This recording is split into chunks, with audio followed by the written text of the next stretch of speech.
Beardsley, and my co-host, who regularly walks through toy shops with no shirt on, Dan Hayes. Dude, first of all, that is not true.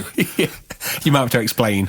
Do I have to explain? Do I really have to explain? Well, it depends. What do you want the listeners to think of you? That I don't walk through toy shops with no top on.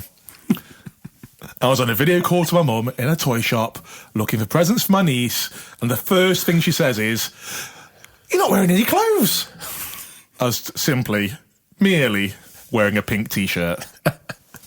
Cheers, Mum, for thinking that's what I'd do first. Yeah, I mean, the fact is, she thought that you were capable of walking through a child's toy shop with no shirt on. I mean, maybe if I'd been drinking. Which we know that you haven't been since August. Well done, dude. Well done. How are you, dude? I am very well. I'm going to start by turning you down ever so slightly. Only slightly. Don't turn me down too much. There we go. Yes. Yeah, good, thanks, mate. My little girl thought she'd broke her wrist. She fell off a bike, but we had the all clear. It's all good. Cured. She thought it was so cool wearing a splint on her wrist. It's pretty cool, really. Like isn't it? walking around, showing everyone. She's loving it, isn't she? She's a flipping badass. How are you, dude? Yeah, I'm all good. I've still got my dodgy cloven hoof. Has anything changed with that? I've seen a specialist, and I am waiting for some scans. Okay. An MRI scan soon. Never been in one of those machines before. Yeah, they're not very... Have you? I bet you've been in one, I bet, haven't you? Yeah, I've been in one. You nip in one every week, don't you? Yeah. when you've got health anxiety. Have you seen the state of him? So yeah, I've got one of their books in a couple of weeks. So it sounds really promising, dude. It sounds really promising. Like I said, I'm up for the idea of just lopping it off and replacing it with a horse-like hoof. Cloven hoof. A cloven hoof, ideally, but I've asked again ChatGPT, and it recommends, if I was to forgo the foot, it recommends a horse's hoof with some modifications for bipedal standing. What about a roller skate? If you just have one roller skate. I won't be safe. Or anyone around you. Exactly. So let's not put anyone's lives in danger. No, when you talked about the guy, though, he sounds like he knows what he's talking about. Oh, yeah, he was eccentric. I don't want to mention too much in case there's a listener. You never know. I probably left a card there, to be honest. Yeah. Did I mention him on the podcast? Will this improve my treatment at all? Tune in. So, but yeah, it was a great guy. Oh, brilliant, mate. Well, no, I say he was a great guy. He did recommend I take fat injections to remove some of the mass, which is obviously weighing quite heavily on my ankle. What a rude bastard. You could say that, Danny, but he knows what he's doing. He's a medical professional. He's a medical professional. He's got all those letters after his name and all that jazz. So I'm going to consider it. I'm going to try and get my ankle sorted first, and then I'm going to get you to inject me every week with these fat-busting injections. It's great content. Great content for Instagram. We did look at some of the side effects, didn't we? Oh, jeez. Yeah, but no, we looked at the side effects, but I've already got like 5 out of 10 of the second level side effects already. So what you're saying is, fuck it. Let's just go for it. And the ones after that go to severe. So again, great content. I mean, the worst side effect, anaphylaxis. Especially great. We've talked about this before. The best kind of content. Horrendous. Dude, T-Chat. T-Chat with Danny and Dan.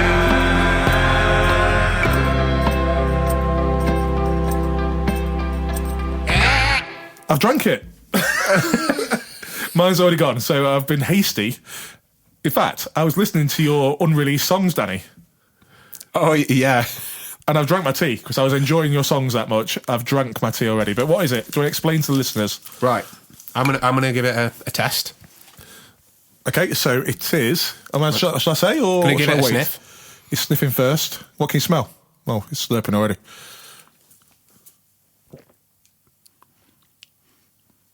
I can definitely taste... There's a sweetness there. Okay, vague. I can taste the ginger. Are you allowed this? I've just realised that it's got honey in it, hasn't it? Are you not allowed honey? I don't think I'm supposed to have. Okay, that's Daddy gone back 2 weeks. Yeah. Oh, it's physically deteriorating right in front of me. Oh no, that's not how he normally looks. Yeah. It is a pucker, lemon, ginger, and manuka honey. It's organic. Yep. And it was so nice, I drank mine in like a few slurps, to be honest. You surprised me. You don't normally get rid of it that quick. No, it was really nice. I really enjoyed that one. I can put another one on. If you want another one. After we've done this. After it's a bit rude otherwise. Okay. Yes, we've got a sample to do, haven't we? Yes. Which leads us on to, dude, what have you been listening to?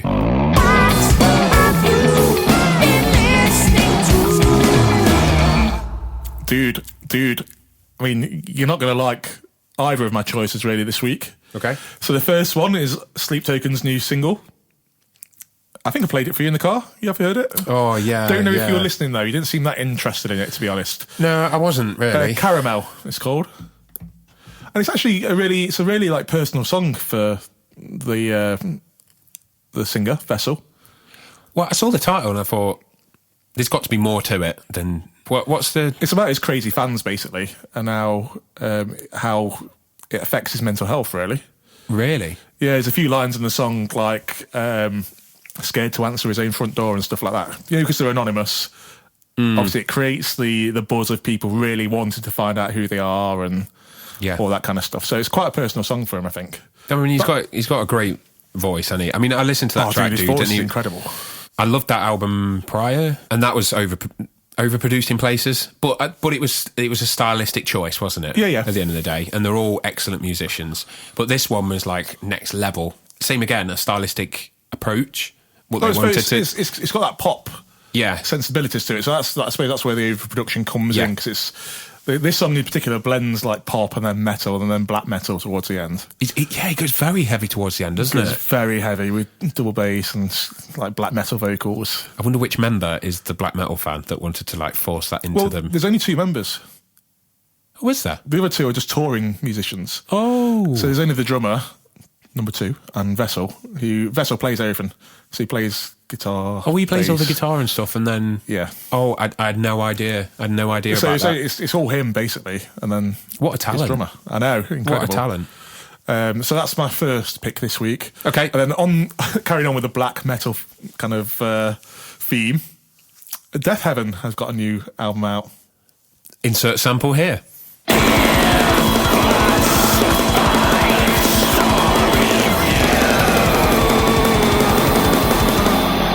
So the album is called Lonely People with Power, which I suppose is quite apt these days as well, because look at what lonely people with power are doing to the world. Yeah, I mean, what we've just been talking about with the tariff shit. Tariff wars. But it's a black gaze album. Okay. Do you know any black gaze? And when I say black gaze, I mean black metal crossed with stargaze.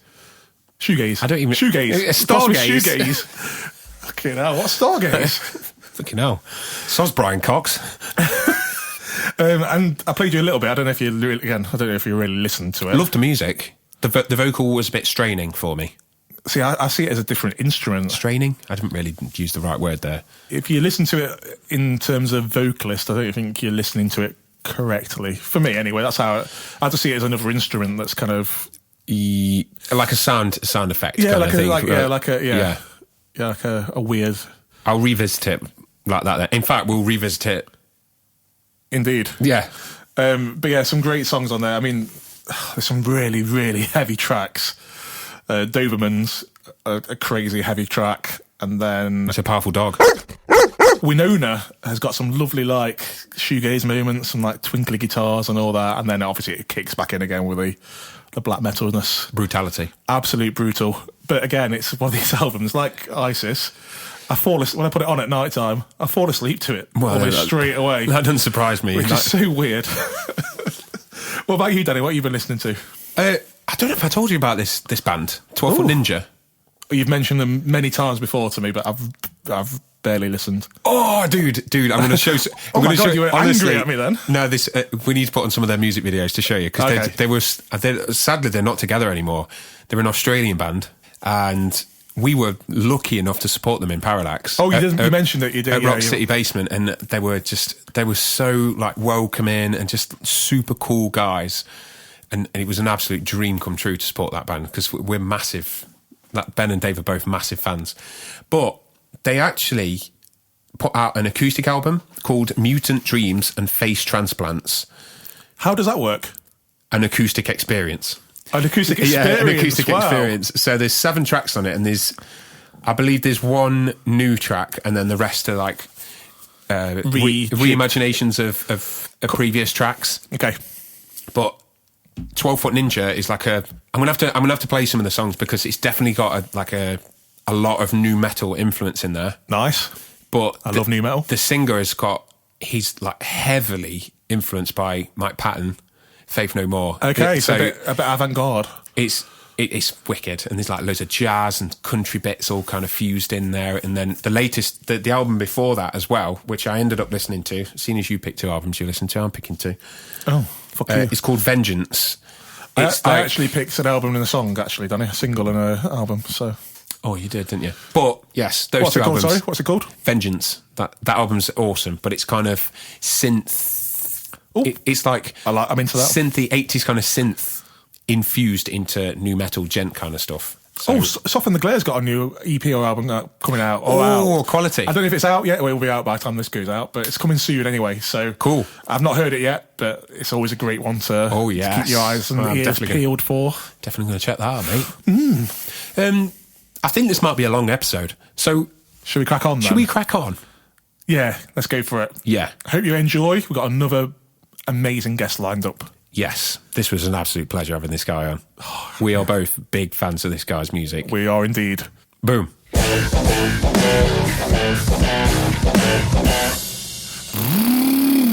There we go. Do vocal warm-ups. Right, here we go. La la la la la la la la. Right, I'm going to hit record. I killed a man 'cause he killed my goat. I'll be honest, this light is making me look like I've got jaundice. You normally look like that. Hey, dude. Hello. Oh, Hey! There we go. Now it's working. Sorry, it's all a bit techie for me. Don't worry, we have lots of problems our end normally as well, but we're all good at the minute. Can you hear us okay? Dude, I got you loud and clear. Can see you guys all right. How about on my end? Perfect. Awesome. Absolutely perfect. We can hear that super cool accent of yours. Yeah, right back at you. Oh, ours is not cool at all. Yeah, our accent is very vanilla. It's very plain, isn't it? It's not even an accent. Not really, is it? I love it. Well, I'm glad we could make this work. And, I was only 1 month early. So, all good. I think you dialed in on Valentine's Day as well. Yeah, how dare you not accept my call on Valentine's Day? We were quite concerned, weren't we, when we saw that you joined the session. It was like, oh no. Like, panicked and thought we got it wrong. It was like, shit! Yeah, serves me right for putting it in my calendar when I was like jet lagged in an airport somewhere. It's my bad. Was you on the way back from Nam? Yes. Yeah. How was it, dude? It was good. It was, pretty low key. Did some playing a couple of days. I only was there kind of while I was working. I didn't really hang out too much and do the thing. Yeah. It was kind of just a work trip to get in and out of there because I had so much on back home. But I think it was the best NAM in the last 10 years. So it seemed like everyone was back. All the boys were there. The internet was all real people again. Yeah, it was really good fun. Oh, Nice. wicked. So I saw some of the clips of you playing. I mean, obviously it's like top notch as usual, dude. And then I noticed that have you got another guitar coming out or something? Cannot confirm or deny. Yeah, okay. That sounds like a yes to me. Yeah, we're working on something cool, and I was kind of teasing. Oh, amazing. I was teasing something at NAM, which it actually won't be anything like that. But I kind of had a working prototype made up to test a bunch of the stuff that didn't look like what it's going to look like. So, yes, all very vague, I know, and I apologise. No, it's fine, dude. It's fine. We understand. It's all we cool, totally dude. understand. It's all cool. I think maybe we should actually introduce you to the... Well, maybe to us first, Danny. Yeah, actually, because we know each other. We've played together before. Oh, have you?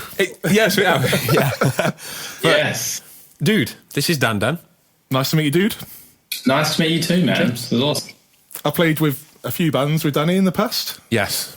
Only bass, though. I'm a bass player. I'm not one of you elite guitarists, unfortunately. I am just a humble bass player. Very special creatures, much loved creatures. There you go. But creatures nonetheless. Bass praise. for a change. Yeah. Yeah, man. Are you lads still playing in bands together now or doing anything? No, not currently. No, so I'm still doing my stuff, but you're getting back into bass now, though, aren't you? Yeah, I've had a few years off. I'm starting to get the itch again now. Yeah. So I just do the bass on our podcast jingles currently. Yeah. Which is a lot of fun. Yeah. But Awesome. he's been doing lots of like ISIS covers and Yeah, I've been doing... Alice in Chains and stuff, haven't you? So, yeah. It's good to hear you playing again, dude, because Cheers, it's got dude. a great signature sound for me. I'm used to hearing. It's fun. So, anyway, enough about him. Yeah, enough about that. It's all about you. Let's hear about you, dude. Sure. So, if you'd like to just introduce yourself to our listeners. Yeah, sure. My name is James Norbert Ivanyi. An instrumental guitar player based in Sydney, Australia. And yes, I suppose I make very niche instrumental, psychedelic, kind of rock / heavy infused music. What can I say?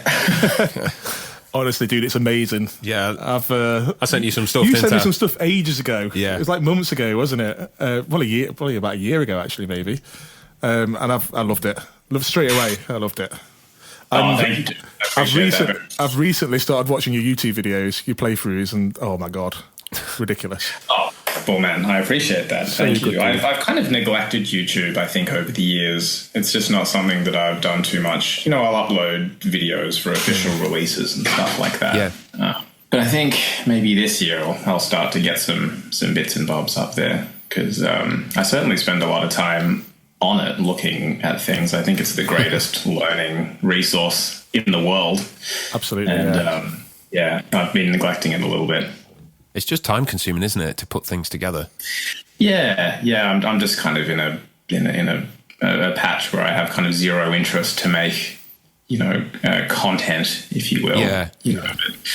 But people always ask me for kind of certain things, which I think fits the YouTube format perfectly. So I don't know. Maybe this year I'll get onto that. Yeah, it'd be cool to see more stuff, dude. But I know that you're working on some new music at the moment. I am, man. Yeah, right in the thick of it, right in the trench. Oh, lovely. And how are things going for you? Good, Feeling inspired? Good. Yeah, super inspired at the moment. Like I'm way in. It's kind of my main focus right now is getting this record finished. I would say I'm kind of well over the halfway point, and I can see the end in sight. So I've got a really good collection of songs, and I think it's a good mix of stuff that I've never done before and things that I think people come to expect from me, kind of refreshed. And just very heavily electric guitar driven, which is good because I kind of went through a bit of a patch there where I wasn't like disinterested in electric guitar, but just wanted to do other things. So I focused on that for a few records. So it's good to just be right back into playing again and waking up and practicing and getting into tone again. And just kind of falling in love with it again. Yeah, so it was all that, the acoustic stuff and is it some sort of Moog? And I don't know, I'm not really so clued I up that took a stuff. hard detour to, which I thought would alienate my entire fan base in one massive go, but was unsuccessful, thankfully. I did a acoustic EP, and then I did a kind of keyboard only EP right after that. Yeah. So Wow. that's so much fun. I had the best time doing that. I don't know if you get tired of hearing this, to be honest, James, but there's so much like Opeth influence in there for me when I listen. Awesome. And I Awesome. hope you take that as a compliment because we're huge Sure. Opeth fans, aren't we? Sure, man. Yeah. They were kind of a pivotal band as I made the when I was in uni, kind of coming away from the foundational prog rock kind of stuff from the 60s and 70s, and then I got into heavier music and more progressive heavier music. They were one of the main bands that really kind of got me into that stuff, especially the heavier material. So a lot of that influence rubs off on me. Yeah. I appreciate it. I love that. Yeah. If Opeth if they announced that they were getting a new guitarist and it was you, it'd be like, makes sense. You'd be a perfect fit for it, dude. And I'm sporting the classic You T-shirt are today the for you as well. vintage merchandise. Yes. I did spot that. Very cool, man. I haven't seen one of those in years and years. Yeah, it's still going. Was that a Tech Fest? Was that a Tech Fest purchase? Yeah, Tech Fest when we. I can't remember what year it was. I don't know where it says up there. Yeah. Some years ago now, anyway. But yeah, Wicked. Cool. So we're going to start the dream band process, if that's okay. Oh my God. Yes. I know, it's very, very exciting times. So first of all, what are you going to be playing in this band? What's your part going to be? I think we know. Look, man, I think I'm going to have to play the electricity guitar. The thing Electricity that I guitar.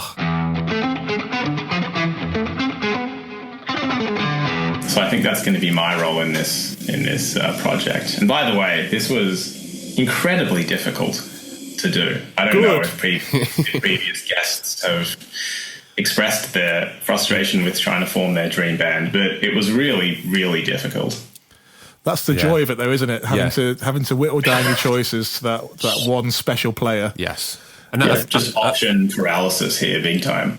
Yeah, definitely. Especially with us being able to resurrect as well. It's like, yeah, we can resurrect. It unlocks a whole other realm, doesn't it, of possibilities. Yeah, dude, totally. But we have got some rules as well, which has been tripping a few people up.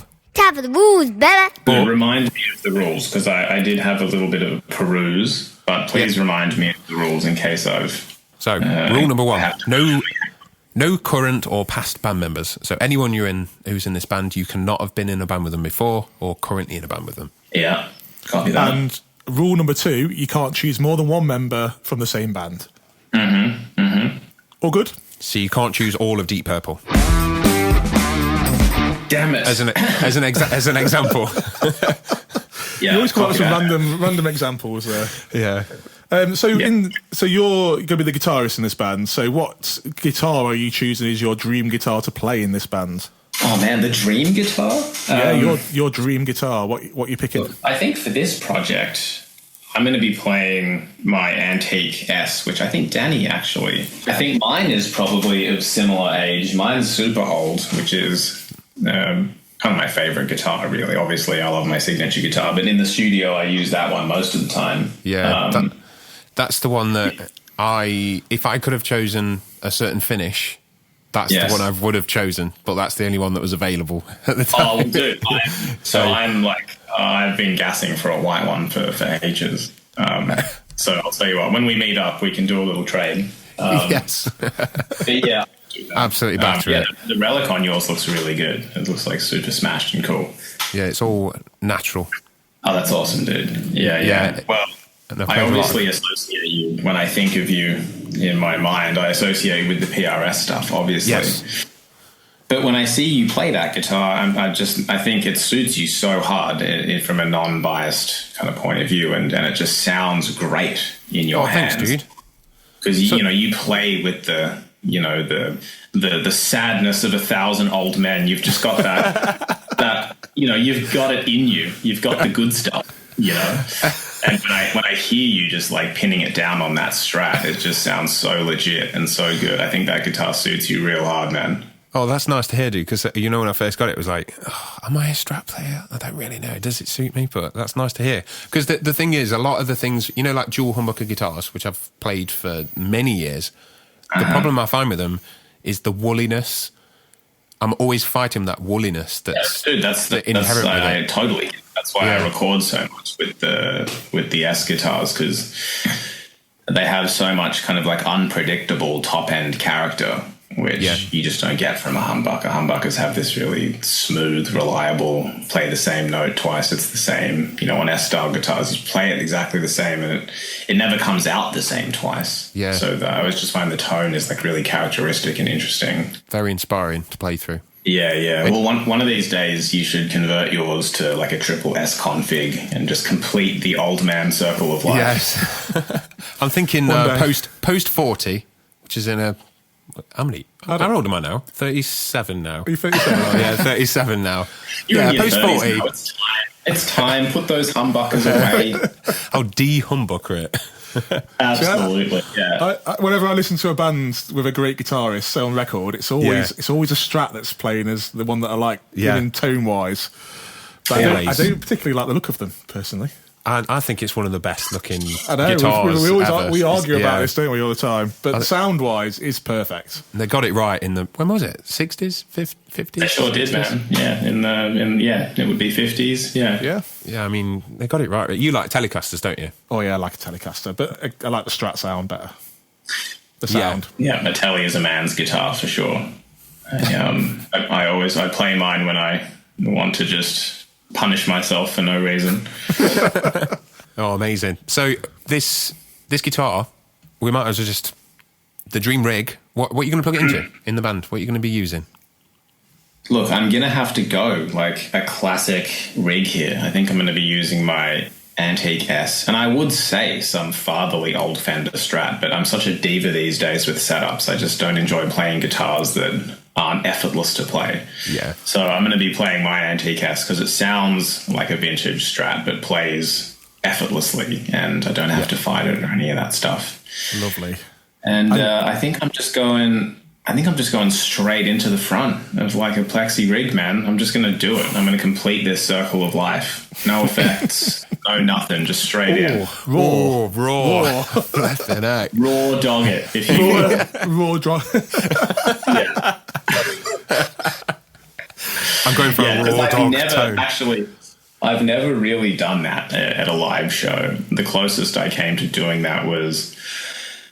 because I'm a digital guy. I use amps in the rig and in the studio and stuff like that. But to me, I love amps and they're fantastic, and you can never beat the feeling of playing in an amp in the room and even on stage and all that stuff. But the older I've gotten, the more I've both appreciated them and felt like if you want to read by candlelight, you can. Like, they don't really have a purpose in my life for anything. I find digital kind of surpasses them in most ways for convenience, and I think the sound is definitely there, at least in the context of a mix and all that kind of stuff. Yeah. So typically I'm a fractal guy. I have been for 10, 15 years, like a long time, and I would normally reach for that in kind of all situations. But for this thing, I would love to just do the Strat straight into the front of like a plexi rig, maximum unforgiveness, because I played with, I got an opportunity to play with this great band here called the Frankie's Famous House Band. They're like a very well-known cover band in Sydney, and dude, just plexi stack on stage, straight into the front of it. Best night of my life. So good. It's such a great sound. It really is such a coveted thing for a reason. Like, when you actually get on a stage and can just, wind everything up and do it, you're like, oh, that's it. That's the sound that everyone has always talked about. It just feels so good. Guitar just turns into elastic bands, and every note like naturally blossoms and feeds back. It's very it's awesome. It's awesome. So that's what I'm doing for this rig. There you go. That sounds great. The raw dog rig. The raw dog rig, yes. The raw dog rig. That's exactly it. Right, so we've got the rig. We know what you're doing. We're going to move on to the first member. Your dream drummer. Who are you picking? So this is impossible, right? Because I was a drummer before I played guitar, so I'm massively interested. But in the context of this band that I've assembled, which I suppose you could say is going to be an interesting kind of prog band. Yep. I have chosen Gavin Harrison for this project. Oh, yes. Amazing choice. Amazing. I thought you might find that. Yes. Just such an incredible drummer, such unique style. To me, has always had the quality of being the solid part of like all the contexts he's been in, whether things are kind of going crazy or experimental around him. He has a way of kind of complementing that, but always just being really solid. He's just such an interesting, cool drummer. And I just thought for this little project that I've picked, it's just got to be Gavin Harrison. Got to have someone solid back there, but can also take all the prog hits. You know what I mean? Yeah. He's got the technical prowess, hasn't he? To back everything up. But it's so restrained. I always find. Yes, it is. Like when he does it, I'm always like, oh shit, there it is. Yeah. But for the most part, it's just he's so well restrained and sits back and just does the part so well. We listened to them a while back, didn't we? After another episode, and we had the same moment. So was listening to, I can't remember what song it was. Was it Anaesthetize? Yeah, that's right. Yeah. And there's a section where such a great track. He's in the pocket. He's completely in the pocket, and then he does a fill, and we're both like, whoa. Rewind. Yeah, totally. That's his whole thing. It's like really restrained, but it is all in there. And every now and then you'll just do something. You'll be like, "Excuse me, that was there." So exactly. Yeah, he's the guy for this job. And I did rack my brain massively on this. It was causing me great mental anguish to come down on that. But apologies for that. He's the guy for the job. Sleepless nights. Have you got a favourite track that he's played on? I mean, this is a hard question. Yeah. I definitely don't have a favourite track, but one that comes to mind that I remember when I first heard of the Porcupine Tree track was it the Sound of Muzak? Track? Yeah. Do you know it? Yes. Yeah. And I just remember, how it comes in with that acoustic riff and the groove. I just remember that groove like making my hair stand up and being like, oh, damn, that is so sick. Yeah. Sounds so good as well, though, doesn't it? Yeah, the production's just flawless. Yeah, the production on. Yeah, that's a record. That's a record that sounds like real instruments to me. Yes. It has that very like earthy, woody quality about it. And that's a good example of it, that song, actually. I always find that drummers sound so much better when their sound is much more natural, and that is such a great example of that track of just such a natural. That sounds like you're standing in that room listening to a drum kit, not a produced kit on a record. It just has this like amazing in the room sound. But that was one of the first things I remember hearing from him, where the drum sound and the parts really made my hair stand up. So great. Ooh, great choice. Great choice. We love that. But go through all of his stuff, all the Porcupine Tree stuff. Some of the King Crimson stuff. He's even his live clips. Studio footage. He's just can't put a note wrong. Have you seen him over in Australia then at all? I haven't, man. No. One day. One day. Maybe you'll get to collaborate with him at some point. How cool would that be? In this band. This band might come real. That's my dream. Yeah. So and just also I would just love to play with a drummer like that. It's kind of why I chose. I find like good. I don't know if you have this problem on your fine shores, but like really good prog drummers are quite a rare Pokemon. And you might find that they're often playing in so many bands. I don't know if that's kind of a thing that you guys have over there, but I think you fell on your feet, Danny, didn't you, with Dave? Yeah, probably. Yeah, he's in the Parallax. He's a dream to play with. He's dead easy going and talented as well. But I think drummers are a rarity. Good drummers are a rarity. Yeah, they are. They're very much so. You have to marry one really to keep one around. One way doing it. Yeah, it'd be great to play with him. I would love that. I actually think, don't quote me on this, I feel like Nick Johnson, a friend of mine, great guitarist, I'm sure you know of him, is doing a new record. One of my favourites. Oh, really? Yes, I believe so. I've seen some Instagram stories of him in the studio with Gavin Harrison, so that's obviously going to be a treat. Oh, God, I can't wait for that. That's going to be great. That's another guitarist that I introduced him to, and he was like, I didn't stop listening to it for weeks. Dude, Nick Johnson is the man. So good. It's insane. I was like, what guitar do you think he's playing? He was like, please don't tell me it's a Strat guitar. He's a fellow grown-ups guitarist. So good. So good. So good. Yep. Have you got any honourable mentions for drummers, by the way? I would honestly spend the rest of this podcast going on about it. I don't think you need one, to be honest. I think you've picked the dude. I've picked the dude. If I did have to make an honourable mention, perhaps someone I would like to make some music with would be Dennis Chambers. I don't know if you're familiar with Dennis Chambers. I don't think so. Who does he play for?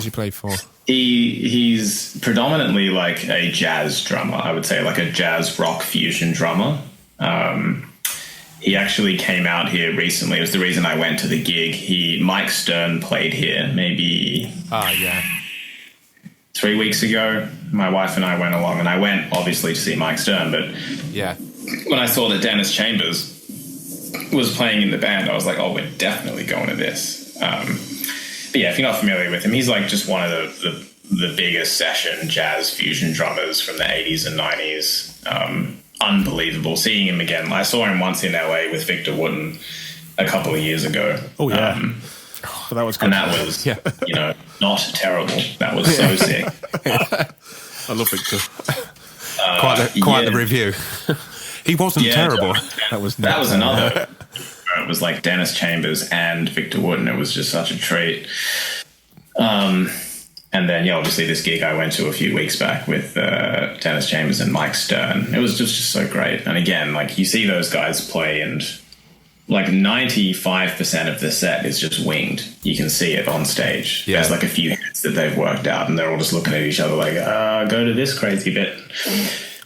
And so you just kind of see that different caliber of musicianship, which for me is so great to see. Because obviously, maybe like you guys live in this world where we're playing these tightly rehearsed tracks and, we're playing on clicks and everything is kind of this rehearsed movement. It's just so wonderful to see musicians just get up and play seemingly perfectly arranged stuff, but you can see that it's all just like language conversation on stage. Yeah.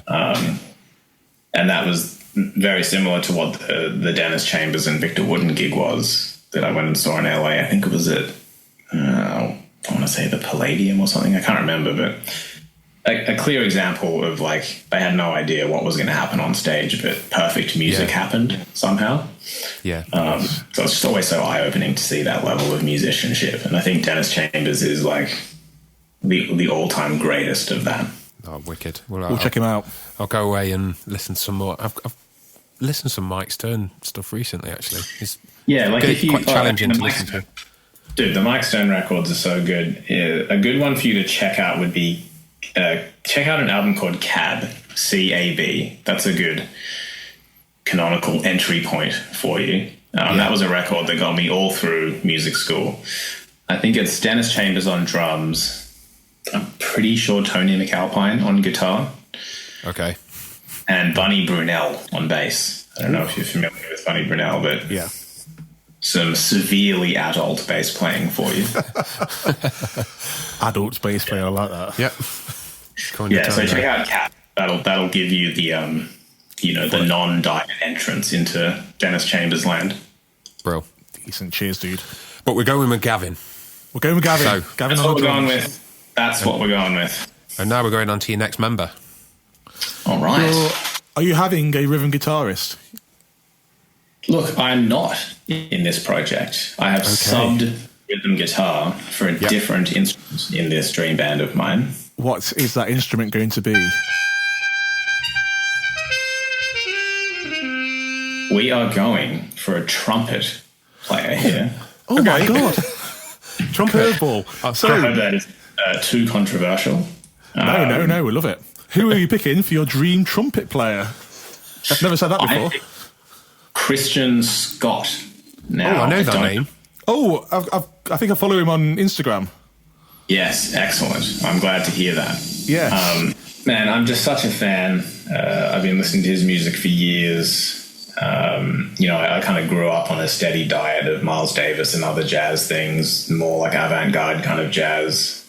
Christian Scott's music, I feel like, is the only modern stuff that channels that kind of level of like soul and character and intensity of that era of jazz, but has just transplanted into the modern world. And modern production as well. There's a record of his that you should check out called Rewind That. I'm pretty sure is the name of the record. And dude, it's like a kind of neo-soul-y guitar, like dark guitar-driven record. It's got really cool riffs on it and stuff, but just the most unbelievable trumpet playing. It'll make the hair stand up on your back of your neck. Nice. So I'm a huge fan of Christian Scott, and in fact, listening to him has given me all of these kind of wild ideas about how to incorporate trumpet into like prog rock music over the years. So in this stream, in lieu of rhythm guitar, we're going to have Christian Scott on trumpet. Amazing. That's great. I mean, I'm completely in uncharted waters there because I don't listen to much trumpet playing, but I have heard his name. Christian Scott, yeah. So I'll go away and you say Rewind That. That would be the album to get started with. Yeah, start with Rewind That. Just hit play. The first song is an absolute banger. Wicked. Yeah, it'd be super awesome. Did you say you've seen him? I haven't. I go out of my way to try and make that happen every time I'm in the US, but it never works out. So as far as bands coming to Australia, do you get neglected as far as tours go? Or do you get a lot of artists coming your way?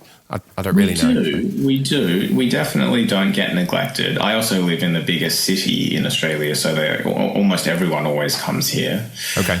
I think just, more of those kind of niche artists do gigs here. I mean, I was surprised to see that Mike Stern and Dennis Chambers were here playing at like a weird cellar 5 minutes from my house. That was the strangest thing ever to me. I was like, there's no way we're missing this. We can do this and then do the shopping after. It'd be amazing.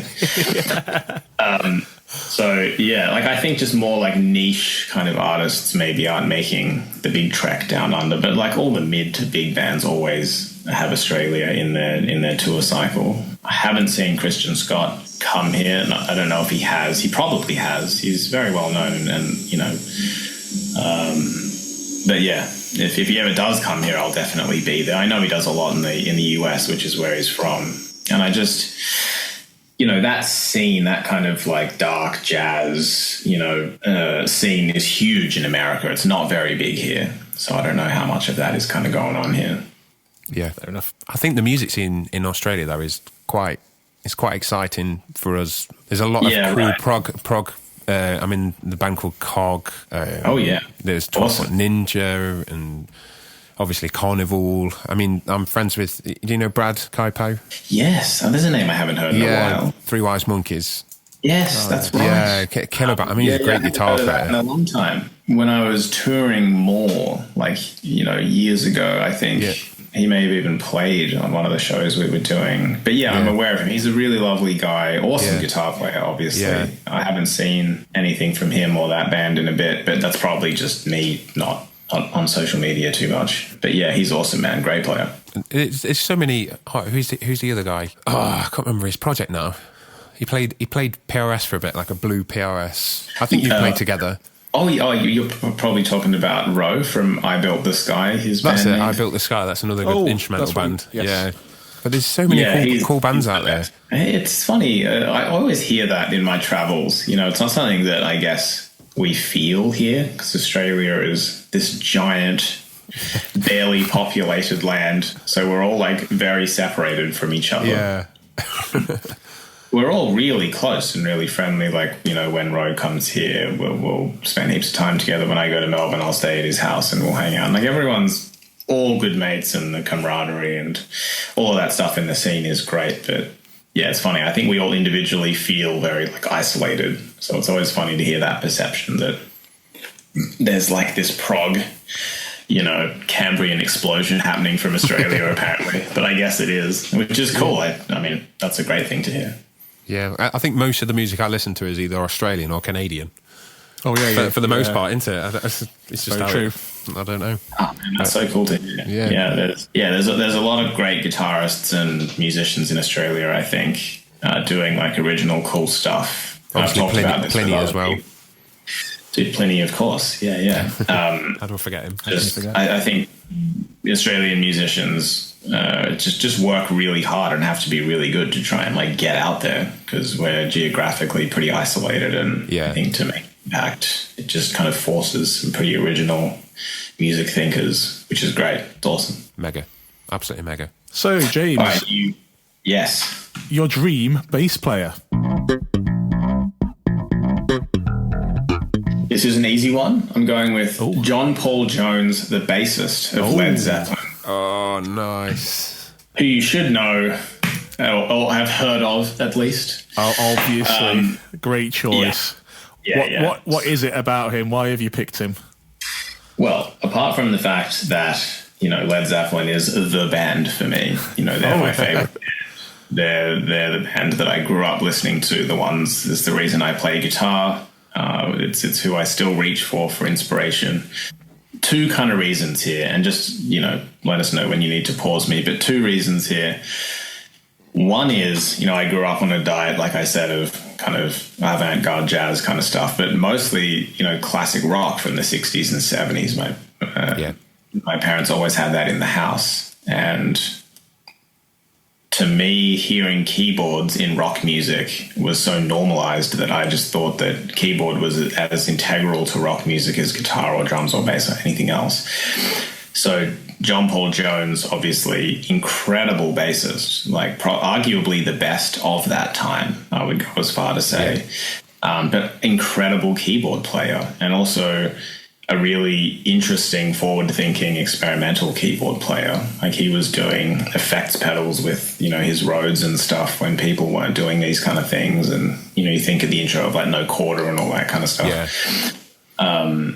So this choice was made even easier. The second reason is because I recently went to the cinemas and saw that film Becoming Led Zeppelin. I don't know if you guys saw that. Yeah, I've got to see that. I've not seen it yet. Have you? Got to see it. I tried to get tickets, but Guys, it wasn't you available. must So not forget to go to church. All right.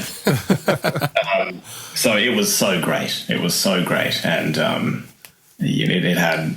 It kind of tracks them literally from birth, like from little boys all the way up to Led Zeppelin 2. And then it kind of stops after Led Zeppelin 2, because arguably after that they are Led Zeppelin. This is just kind of about them coming up. okay.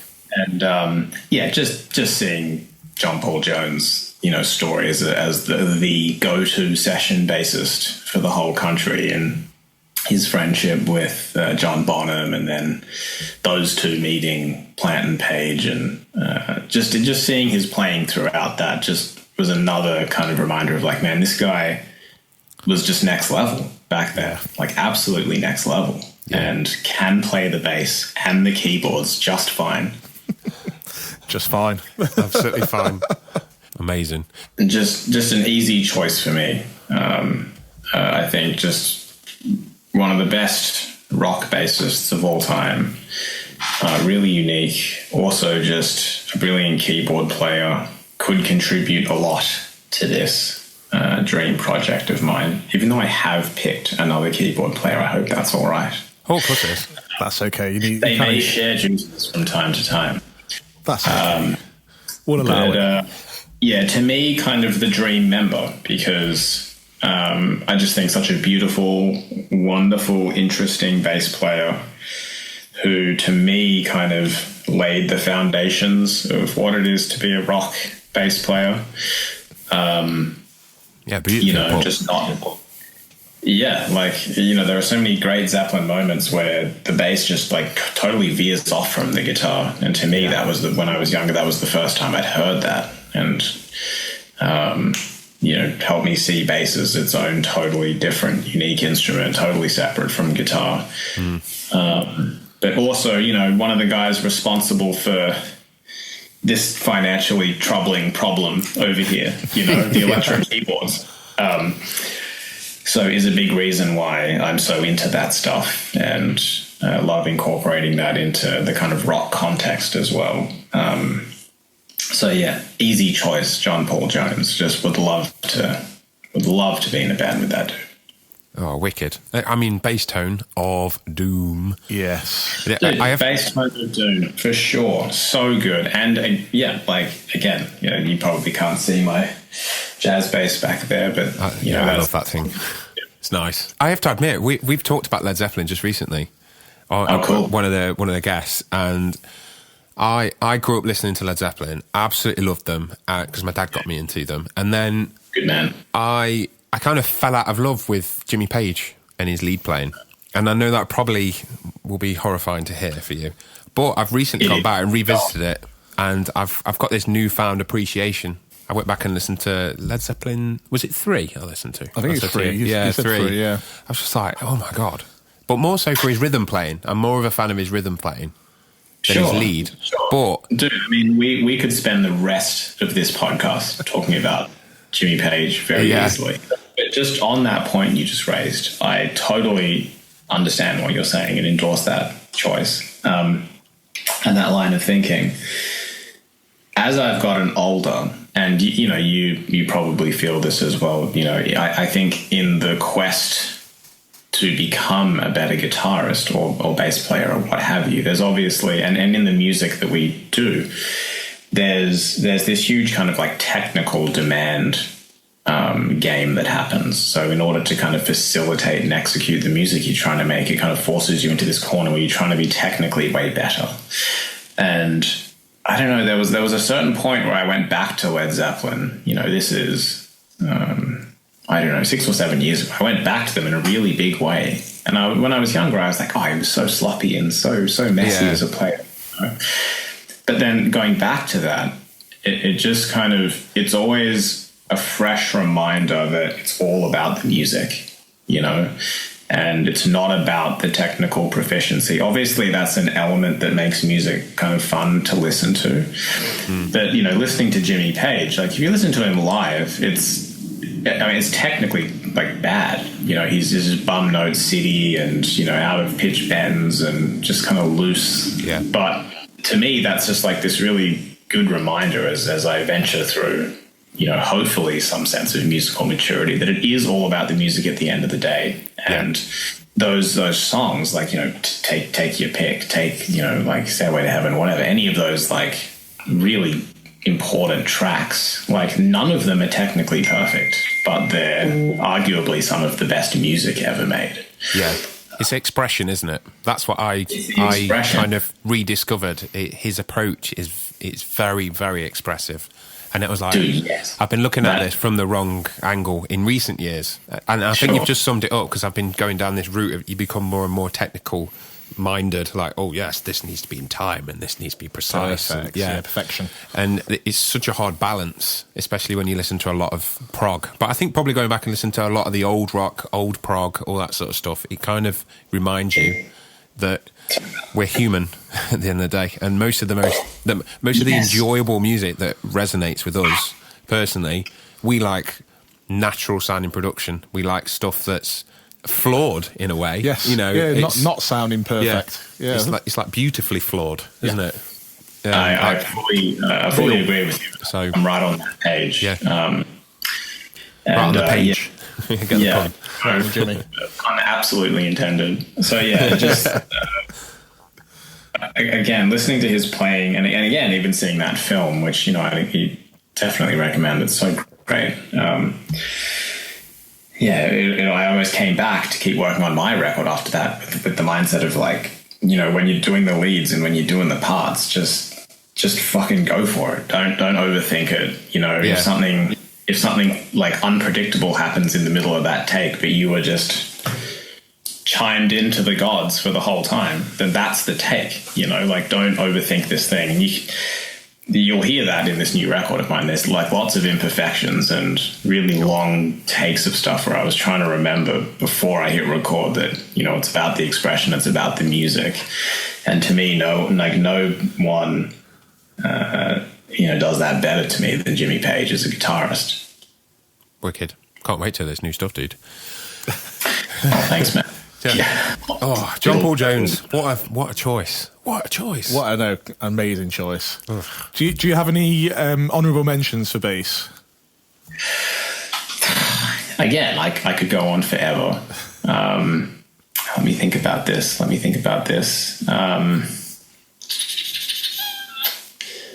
I mean, if you could have a bass player in the band that you've been in a band with before, you'd probably choose Liam, wouldn't you? Look, Liam plays the bass just fine, gets the job done just fine. Honourable mention for Liam. He's legendary bassist, great dude. I'm trying to think, not in the context of this band that I've put together. Let me think. I mean, there are even like local guys around here that are really good as well. There's even guys that, like, in my production work that I've done with clients recently that I've clocked onto that were really interesting. I don't know. It's too hard to pick. This is the problem. Like, even just trying to narrow down on one, and obviously quite an obvious one for me, but even narrowing down on that was quite tricky. Yeah. It's a tough job. One of the bass players I would choose is Australian. And it's Mr. Stockman from Carnival. I mean, that... John Stockman, legendary bass. That bass tone is ridiculous. Makes me want to buy a thumb bass each and every day. Absolutely. That's my bass of choice. That's what I've got. Oh, I mean, you're a real man, clearly. Yeah, great. And maybe you can add to this, but it's pretty rare that bassists come along and like have an identity that's so clear. You know, like in the guitar world, we call it that one note identity thing. You know, like you hear one note and you're like, oh, it's Jeff Beck, like without even like, you know, knowing anything else.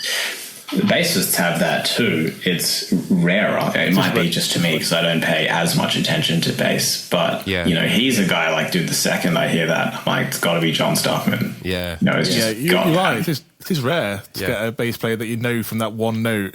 Geddy Lee is one that you know it's Geddy Lee from the first whack of the string. It's definitely there. Yeah.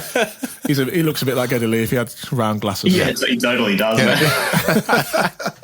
Give it another, I don't know, how many years? 3 years. I mean, 3 years. Yeah, that's so funny. You totally do. I'm going to get the round of glasses next. Jazz bass. Yeah. But yeah, for sure, John Stockman is incredible. Obviously, his work with Carnival is unreal, and just his bass sound as well. Like it's pretty rare to hear a bass sound where you're just like, and he's got his spades. For me, it's his note choices as well. So it goes high up the fretboard a lot. He does a lot of tapping and like full interesting music happening on the bass. Really interesting, very interesting playing. Oh. Yeah, good call on the Stockman. Yeah, well done, dude. But we got John Paul Jones. Indeed, what a legend. He's staying. Full legend. Right, next member. Next member is your dream keyboardist. We'll add that in now. All right. Who are you picking? So I am picking for this one in this bizarro band that I've put together. I'm putting Ray Manzarek from The Doors in behind the keyboard, which to me was an easy choice. Is that like more organ kind of based kind of sounds or something? So the Vox Continental organ, give it to me. Yeah. So I kind of like arguably grew up listening to The Doors. I remember the first CD, if you remember those, the first CD I ever got for a birthday of mine. We do indeed. It's like the modern day vinyl. I remember opening the CD, my first CD, because I'd just gotten the Sony Discman. Do you remember those? Oh yes, yep. Did yours have anti-shock? Because mine didn't. I had to walk very slowly. Anti-skip 10 seconds, baby. I had the good 10 stuff. seconds. Oh, you're showing off now, dude. I had to like pad mine out in my school bag and walk really slow to school because it would skip. I'm not even joking. They were terrible when they skipped though, weren't they? It was awful. Like, dude, I used to skateboard to school. Just like memories of the Discman clipped onto my shorts, just with Rage Against the Machine skipping the whole way to school. So I remember getting a Discman, and my first CD to go with it was The Best of The Doors. I remember at the time being like, what is this grandparent music? But, had trust. And so, man, that did it. Like many a late night, staring at the ceiling in the dark, listening to Riders on the Storm and all those interesting keyboard parts and things that I'd kind of never heard before in music. And obviously the bizarro kind of circusy, stressful Vox Continental organ sounds, which is where I get a lot of my own keyboard influence from his ideas and his playing. Cool. Yeah, I can hear that now. You're saying that. That's really cool to hear the inside behind that. Yeah. Yeah. So to me, like the key, like going back to that original point, the keys were such an important part of the rock music to me. And I was listening to this and into all this stuff when I was playing drums. Like guitar wasn't even on my radar for like 10 years. Wow. So I didn't start playing guitar till I was like 17, 18 years old. Wow. Quite a late bloomer. Late bloomer, really. Yeah, dude. The drums was just difficult to pull off living in apartments, had the cops at the house one too many times. Oh, wow. Okay. Yeah, I remember at one point the cops got called when I was playing on my practice pad on my bed. And I was like, well, if this isn't possible, then I guess it's time to do something else. Guitar time. Guitar time, man. I remember I was at my friend's house and his sister, who was like, your classic angry teen goth, had a a rusty Stratocaster in the corner with like 9 Inch Nails stickers on it. And I remember playing a few things on it, and she was like, yeah, you can borrow that if you want. I don't even play it. And that was it. And I went home and was a guitar player from that day forward. Wow. What an origin story. Yeah. Yeah, that's it, man. Some goth girl's guitar. Yeah, being told off by the police for making too much noise on a drum pad to borrowing A goth girl's guitar. Yeah. Perfect. with 9 Inch Nail stickers on it. Yeah. There it is, man. And the rest is history. I mean, thank the universe for... Thank the police and that goth girl. Yeah. Yeah, that's right. Yeah. A legendary guy, this guy Matt I went to school with, it was his sister, who I'm still kind of in touch with online. Super cool people. But where was I? Oh, yeah. So anyway, the Doors, right? So yeah, the keyboard playing is really the thing that captured my imagination with that kind of, early entrance into rock music. And that's why I'm so into it now. And I do it so much in my own music. Yeah. But yeah, just interesting keys, interesting band. Like I go through these moments of feeling like it's interesting. The Doors were kind of considered as important and as dark as they kind of were, considering so much of the music was so like silly and like clowny. And I think a big part of that has to do with the keyboard parts. And I just find that really, really fascinating. Yeah. And yeah, he has some of the best Rhodes and Wurlitzer things kind of going, which are kind of my 2 favorite key sounds, both of which you can see behind me here. Quite the impressive collection.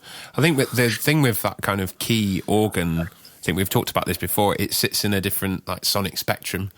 So, when you'll have like 2 guitars, sometimes you can tread on each other's toes, can't you? Whereas when you've got this completely different instrument, it acts as this, you can work around it much better. It's more defined. It sits in a separate pocket. I agree. To me, the electric keyboards thing and the analog synth thing, it's always hit me as like, the traditional rock band lineup, the more of it there is, the more kind of this way it goes, the more you get this wideness to the sound. And then to me, the addition of the keyboards it widens it kind of that way. So it gives it this like really interesting kind of front to back depth that isn't there when you're just doing that traditional rock band guitars, drums. It's a flat wall of sound kind of thing, which is cool. But as soon as you introduce that electric keyboard element, it starts to kind of go deeper, which is how I always thought about the keys and how I think about it when I'm playing and writing keys as well. And if you go back and listen to a bunch of those Doors records, you'll see what I mean. It just adds this like really interesting multi-layered kind of depth to the whole operation. And his keys playing was, to me, really like kind of like old school and traditional in the context of this like really experimental, bizarre California psychedelic rock band. So it was kind of like this merging of worlds to me that I found really interesting. So Ray Manzarek, very special place in my heart, and a bona fide member of this dream team. Wicked. That's awesome. Oh, this is an interesting question, actually. Yeah. Are you having a dream vocalist? I am. He's having vocals in the band. I was unsure because your main kind of stuff is non-vocal, isn't it? Yeah, man. I love instrumental music. It's kind of all I typically listen to these days. I'm not too interested in vocals and stuff, but every now and then something hits me that just, especially I'm not listening to vocals, I would say, in the context of like a lot of rock and metal music, which I would say makes up like 5% of my listening time. I'm intrigued. So who is going to be your dream vocalist? Tranquility Base here. The Eagle has landed. My dream vocalist is in the rock heavier side of things, and a singer that rarely blows me away and captures my imagination, my intention in ways that I haven't heard since those kind of early 60s 70s breakthrough prog kind of records. And my dream vocalist for this project is going to be Cedric Zavala from the Mars Volta in this band. I don't know if you guys are too familiar. Yeah, we've...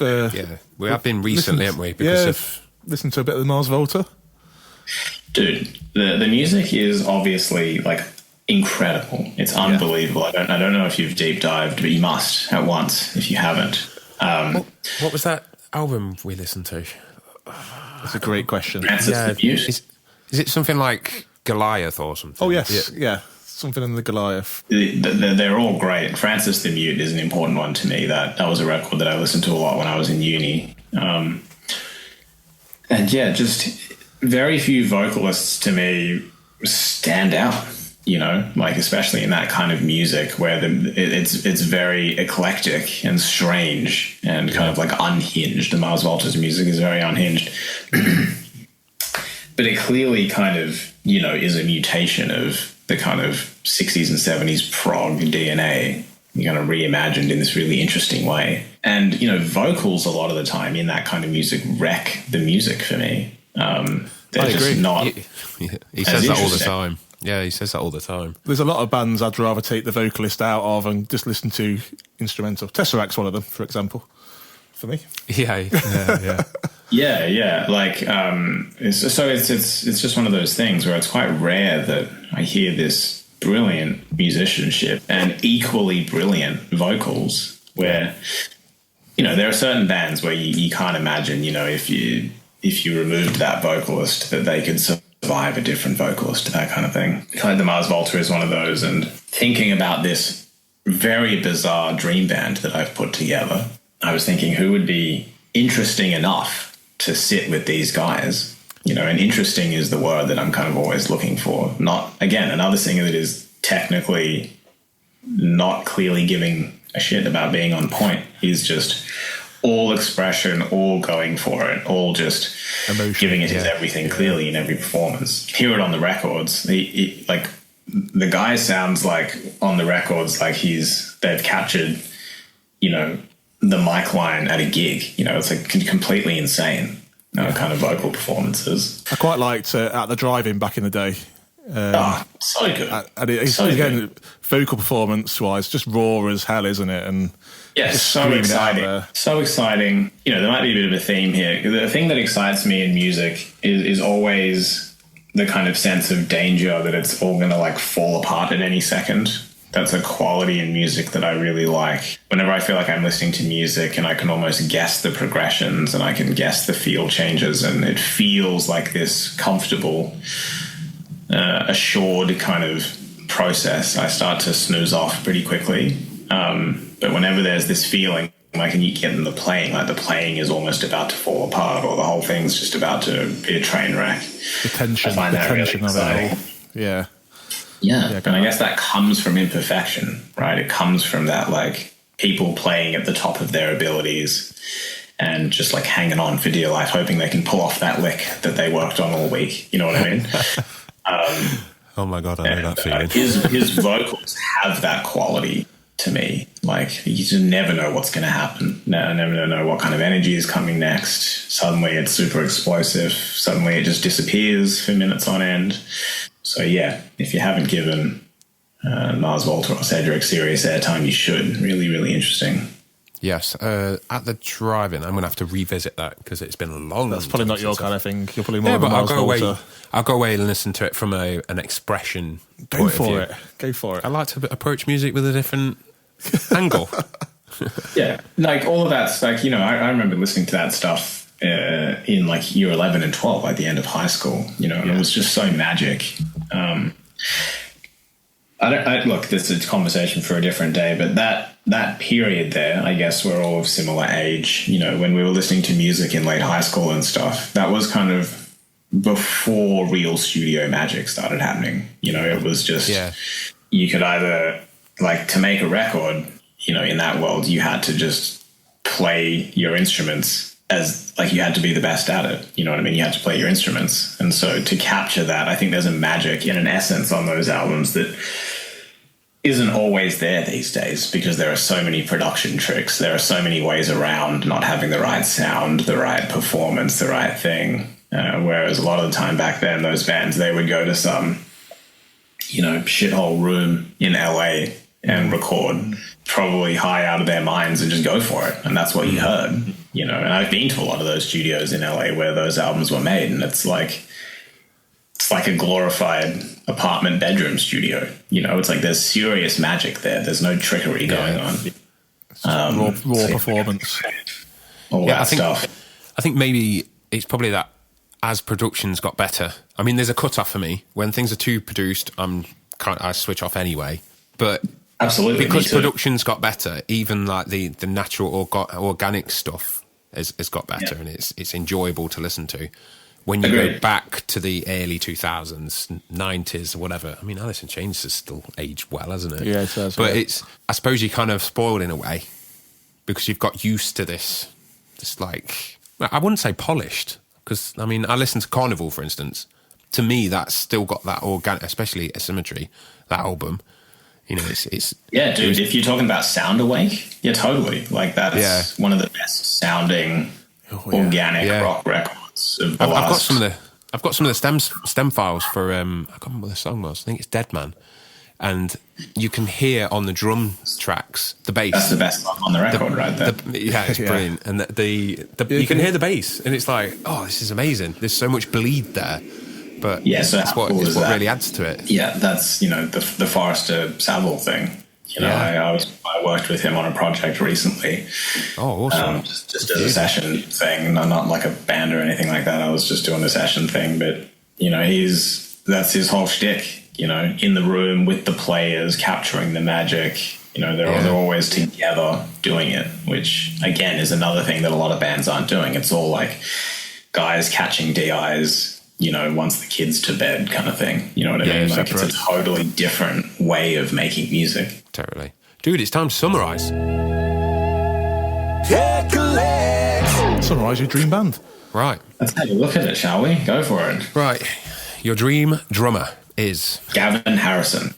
Your dream lead guitarist is? Well, I didn't have a lead guitarist in there. That was It's you. It's you. Yeah, that's just me sitting back, playing the odd chord, watching these guys go. The odd chord. Yeah. So humble. So humble. Unexpectedly, your dream trumpet player. Man, Christian Scott. That would really be something. Your dream bass player. John Paul Jones, baby. You know it. Your dream keys organ player. Ray Manzarek. You know it. And your dream vocalist. Cedric Bixler Zavala. You know it. This band is just out of control. It is out of control, isn't it? Absolutely. It's a great way of putting it. It's an out of control band. Absolutely amazing. Dude, we've got the really hard bit now. We're going to ask you, name the band. Name your dream band, baby. Name it. What are you calling it? All right, so I saw this in the little initial email preamble, and it caused me great dread and anxiety, as expected. So I hope you don't mind, but I thought it would be funny to go and ask AI to name this band for me. Oh, that's fine. let's That's do what it. it's for, isn't it? I was like, I was thinking of, esoteric things like, Planet Schnitzel or something. I don't know, just weird stuff. But I asked this band to be named, and it gave me some recommendations. And the one that I chose was The Spectral Orchestra. Oh, I like it. So there we go. Sounds proggy. Sounds very proggy. It sounds rather proggy. I don't know if it's insinuating that this band would just be on the spectrum, but the spectral. So there we go. Maybe. Yeah. Do you think this band will get on, though? Do you think they're all going to get on together? Hell yeah, absolutely, dude. Yeah. Pretty cool in the tour bus. Guys. I think all of these guys would be absolutely stoked to play with each other. I don't know if that's the thing that people talk about, but I think all of these guys are like all gods to each other as well. Yeah. So I think they would all be really happy to have the opportunity to even just get in the studio and be like, let's just make a song together and see what happens at the end of the day. I think everyone would really enjoy it. I don't think there's any, serious personalities in there. All just seem like pretty seasoned, humble, formidable musicians, who would probably really enjoy playing with other musicians. All of them have played with other amazing musicians. So I'd like to think that we all get along.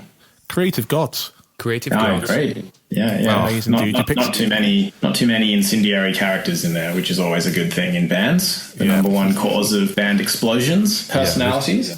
We don't want the toxic ego. No, everybody's got an ego, but We don't want the toxic There's a few ego. of them out there, isn't there? But none in this band. Oh, dude, it's been an absolute pleasure catching up, and wonderful to hear your story, and a treat to hear this wicked band. I know. Can't wait.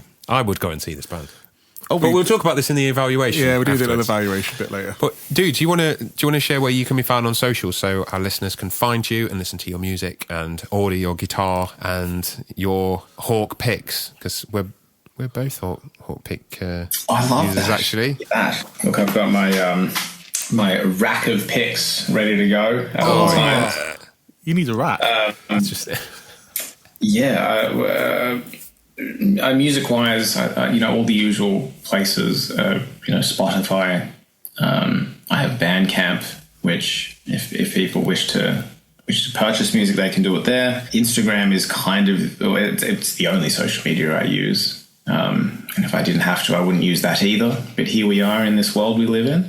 Yeah, so no choice. Instagram is the kind of only source of updates and social media activity you'll get from me. And it's JN Ivanyi.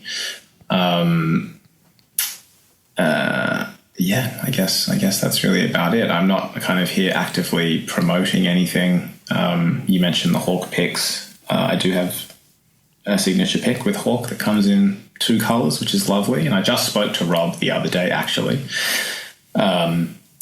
mentioning that I was going to be on your fine shores in June, rather. The first 2 weeks of June, I'll be in England and making my way up to Scotland and then Wales and then back down.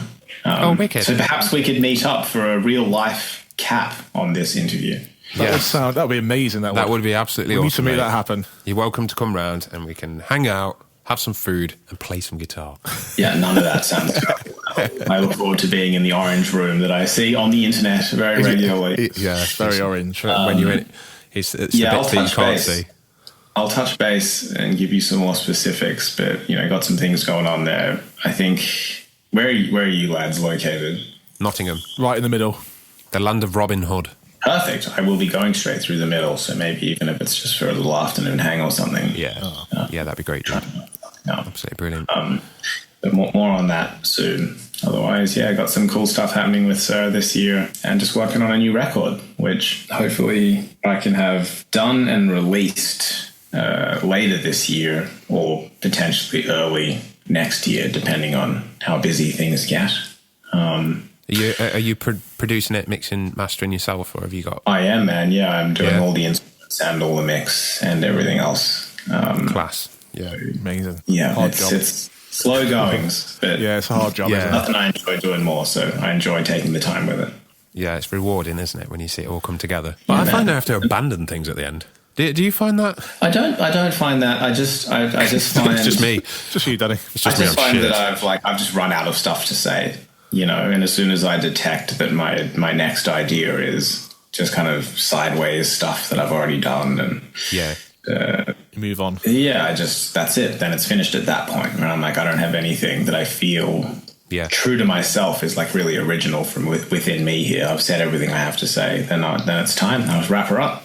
And send it on its merry way. Indeed. It's thank you for having me on. It's always a pleasure to speak to such esteemed gentlemen such as yourself. Oh, thanks, but too. also that it's just a really cool concept and idea to have people think about their dream band. And I'd never thought about that before, so it was both really fun and stressful, and I enjoyed every second of it. Thank you, dude. Yeah, It's been a cheers, pleasure dude. having you on, and we've really enjoyed you taking your time out to talk to us. Yeah, thank you very much, dude. I'm glad we could make this work. The thing is, we're having a blast doing this, and we love it. We're loving catching I up bet. with people like yourself and just trying to spread a bit of joy in this, let's face it, fucked up world at the moment. So we're trying to just, Spread some yeah. happiness and Spread joy. some happiness. And talk music and geek I out a think little that's bit. great. Yeah. And, I think it's great what you're doing. Like, whenever I see, grassrootsy kind of podcasts where musos are just hanging out with other musos, like, I'm always in. It's always, like, I think every other muso loves just watching their peers just hang out in a kind of, like, casual environment. You know what I mean? Yeah. Just fly on the wall some of these conversations. So I think what you're doing is awesome. It's a good, and it's fun as well. Oh, great. That's awesome to hear, dude. Thank you. Thank you for being yeah. a part of it. And we'll be in touch pleasure. when this is going out and everything. And if there's anything you want us to share, just send it us through, and we'll If you need any pictures or anything, feel free. You can just pilf my socials. Otherwise, if there's anything specific, just let me know. Thank you, dude. yeah, everything. Just share it all. Share it all, Done. yeah. All right, Awesome. dude. And I'll be in touch about June. Yeah, I'm going to be there from the 3rd to the 16th, but kind of going around in a big circle. But I'll be there. Yeah, Amazing. wicked, awesome. Hell yeah. All right, yeah. dude. Well, have a great weekend. Enjoy the sunshine because it's probably sunny in Australia. Yeah, it's like 35 degrees today. Oh, like God. I might not make it. But it's it's just a standard day at TechFest weather today. Yeah. If you're going out on the motorbike today, do it in the evening, I guess, when it's cooler. Yeah, no bike today. I've got a day of studio lined up in the nice cool house. So Wicked. That was my reminder right there. There you go, dude. Perfect timing. See you later. All right, See you, dude. guys. Have a great weekend. Bye. I'll speak to you soon. Great Bye. to meet you. See you, dude. Boom. Well, hey. He's back. James Norbert Ivanyi, Danny. What did you think to that? Amazing. Amazing. Our We're both- first Australian. Indeed. Is that our first international guest? We're first international guest. We've gone international, dude. We've gone international. God help the world. Well, I mean, it's a lot warmer than it. Mind you, it's quite warm today. In fact, that leads us into Oh, our new jingle. beverage. New beverage, new jingle. Those are drinks away on the sad summer day. I think that you know it's time. It's with the lemon and lime. Drink showdown. Cola citrus cherry blast. Soft drink showdown, baby. Slice and blaze it fast. Here we go. What is it? It's a soft drink showdown. That's what it is. Here we go. That's exactly what it is. Oh, listen to that. The fresh. Right, I'm going to sample. I am also going to sample. It's very bubbly. I like that. That's nice. It's refreshing. Do you want to just explain to the listeners what it is, Danny? Aqua Libre. Sparkling water infused with blood orange and mango. So you've given me one of these before, but a different flavour. I do think the flavour is a little weak still. Yeah, but I mean, the It's a thing weak is, flavour. it's- Weak flavoured. it's completely natural. There's no sugar, no artificials, no sugar. Wait, it's already said no sugar. Are you going around the edge? Oh, I keep it saying no repeats. sugar in between I think- each one. Just to reinforce the fact Yeah. there's no sugar. Look, you've got no sugar, no sweeteners, and no artificials, And no sugar. and no calories, it says. So I don't know how something can have no calories. there's nothing in it, basically. It's And just- in a way, it tastes that way. So just paid a fortune for fucking fresh air. A fortune for fucking fresh air. There you go. It's very tasty. I'd recommend it on a warm day like today. On a warm day, I would recommend it. Put your hot drinks away. It's a soft drink showdown. Right, Danny, shall we start analysing James Ivanyi's dream band? Yeah, let's get into what people are listening for. Yeah, the not whole us reason talking they're here. about drinking soft drinks. We just wanted to flex our sample muscles with the new sampling. You will never understand how much fun we have creating these samples. Yeah. We're like two little kids. I always have this like realization halfway through. I'm like, what am I doing? We spend hours. having fun. We spend hours, don't we, doing like a 10-second sample. Yes, Totally worth it, though. it's totally We worth love it. Right, drummer. His dream drummer. Who was it, Danny? He picked Gavin Harrison. Of Porcupine Tree. Yes, Absolute legend. What a great player. I mean, we just had a listen to the The Sound of Music. Sound of Music, which I believe. I mean, if Stephen Wilson wants to chirp in, I'm sure he will. He likes the chirping. My interpretation is this song is about the deterioration of creativity in the musical realm. You know what? I think you are correct. The lyrics indicate that, at least. Yeah, I think so. That's the way I listen to it anyway. But anyway, What the about his actual, drumming? The drum groove. I mean, we've said it before. He's just got perfect placement. His drum production is sublime. Yeah. He doesn't overplay, which Yeah. is what I love, because it'd be very easy to do on some of these tracks that he plays on. Yeah, because he's got the toolkit, hasn't he? But he lays back a little bit, and then Yeah. he just pops in little nuggets of drum joy He's like here and there. drum joy. Drum joy doesn't roll off the tongue. That No, it doesn't. doesn't. It doesn't. Anything else you want to add? Well, we've spoken about Gavin Harrison before, haven't we? Yeah. He's been picked previously. An awesome pick, and someone that will be able to. I mean, we've listened to lots of James's stuff already. He'll blend. It will blend. It will blend. That would actually lead into... It'd be a very good point to lead into talking about James's music. Actually, yes. Yeah, and... If you've never listened to James's music, honestly, give it a listen. It's absolutely amazing. How did you describe it? You used... your reaction was... It was like immediate. It's very interesting. It's very I think you said it's very interesting to listen to. Yeah, didn't you? it sparks all the like good stuff in your brain. It's Yeah. like, oh, you listen to that. There's lots of different things to listen to. It's very richly textured, and the instrument, the stuff he's playing is it's very technical. Yeah. There's keyboards. It's all good. Yeah, I think I described it as a mix between Opeth, Between the Buried and Me, Dream Theater. There's all sorts of there, isn't there? it's So good. Top class. He's really got that kind of... He crafts a composition brilliantly, doesn't he? Yeah, and he's got that producer ear, I think. And the album is great at doing albums. Like, it flows. Do you know what I mean? It really does. I like to listen to an album from start to finish, and he does really well with that. We listened to Omen Folstum. Yes. I think that's his latest one, isn't it? That's one of my favourite albums that he's done. Yeah. I mean, I enjoy everything else, but there's an acoustic album, and like we talked about it in the episode, didn't we? Yeah. The keyboardy one. But brilliant listens. There's some banging videos of him playing through some of these tracks, you know. Yeah. On YouTube. Yeah. You get transfixed on them, he's playing. It's so good. So technical. It looks effortless, doesn't it? I think, judging by the way he plays, he looks like a really light player. The way he plays, Definitely. He just sort of glides across. He never strangles the guitar neck at all. No, it's the opposite of how I play bass. I was going to say the same about me. I'm like, got to play this lick. Yeah, amazing. He's going to blend brilliantly with Gavin Harrison. Oh, absolutely. Will it blend? Yes, it will. I don't think that blended, but let's continue.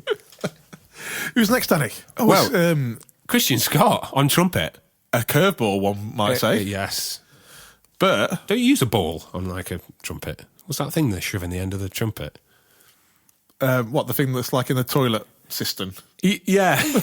I'm just imagining that. No, I think it is. I think it's a dual use item. I think it could be in the toilet cistern, or it could be in the end of a trumpet. I like to think that it was used for a trumpet first, and then they discovered afterwards that it could be I'd used like to think that they all use toilet cistern balls that are now in trumpets. That's where we differ. This was a right curveball. Yeah. And this album, what's the album called? It's called Rewind That. Oh my God, it's amazing, isn't it? It's so good. Yeah. I can't believe how good it is. I'm genuinely astounded at how good that music is. You even commented on the guitar tone, which you never comment on the guitar tone. No, I didn't comment on the guitar tone first, though, did I? What did I comment on first? You commented on the drums and said, "Oh, it feels like I'm in the room with the drums." Yeah. The snare you enjoyed at first, but I listened to the entire album and the snare was tiring. It's amazing. Drummers, if you're out there, if your snare gets described as tiring, try a different tone. It's very highly tuned. That's how I like my snares, though, to be honest. So yeah, I think every snare has its place. Okay, you're saying it's not in this.